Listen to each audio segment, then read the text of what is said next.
এই মুহূর্তে বরিশাল থেকে সরাসরি যোগ দিচ্ছেন সহকর্মী আরিফুল ইসলাম।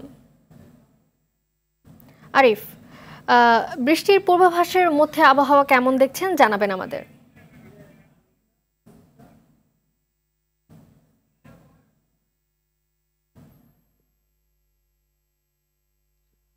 জি মালিহা, ধন্যবাদ আপনাকে। আসলে যেমনটি জানতে চেয়েছেন, প্রথমেই একটি তথ্য জানিয়ে রাখি, সেটা হচ্ছে যে আমার পিছনে দেখতে পাচ্ছেন প্রচুর পরিমাণে কিন্তু গাছপালা। অর্থাৎ আমি আজকে এসছি বরিশাল সদর উপজেলার চরমোনা ইউনিয়নে।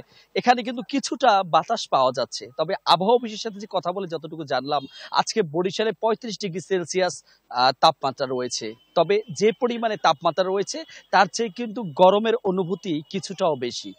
তবে এটি কিন্তু বেশি শহর কেন্দ্রিক, কিন্তু যদি একটু গ্রামে আসা যায় তাহলে কিন্তু গরমের পাশাপাশি কিছুটা হলেও বাতাস রয়েছে। আবহাওয়া অফিস বলছেন যে বাতাসের চাপ কিন্তু আজকে কিছুটা হলেও থাকবে, তবে বৃষ্টি কবে নাগাদ হবে তেমনটি কিন্তু বলা যাচ্ছে না। যেহেতু বরিশাল গোটা জেলা শহরটি, সেটিতে কিন্তু যেহেতু নদীমাতৃক এলাকাও রয়েছে বেশি, সে কারণে কিন্তু এখানে গরমের পাশাপাশি কিছুটা বাতাস রয়েছে। তবে মূল শহর সিটি কর্পোরেশন এলাকা এবং বরিশাল সদর, সেখানে কিন্তু প্রচুর পরিমাণে গরম অনুভব করা যাচ্ছে।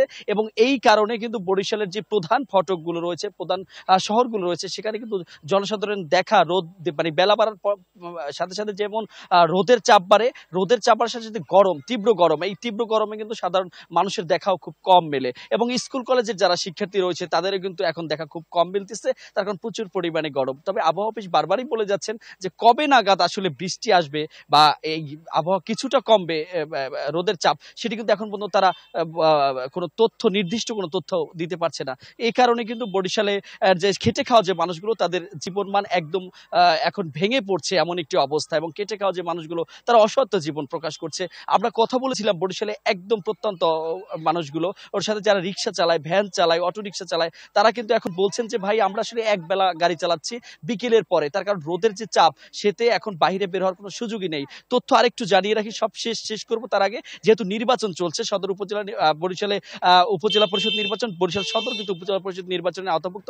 তাই এখানে এখন যারা প্রচার প্রচারণায় আছে, তারাও কিন্তু এখন প্রচার প্রচারণা বাদ দিয়ে তারা কিন্তু এখন মানে বিকেল 4টা-5টার পর প্রচার প্রচারণা করছে। সুতরাং আপনাকে বলতে চাচ্ছি যে প্রচুর পরিমাণে রোদ এবং তার মধ্যে তাপমাত্রাও অনেক বেশি। যদি তাপমাত্রা কমে তাহলে সাধারণ মানুষের মাঝে কিছুটা হলেও স্বস্তি ফিরে আসবে। মালিহা, বরিশাল থেকে এই ছিল আমার কাছে। ধন্যবাদ আপনাকে।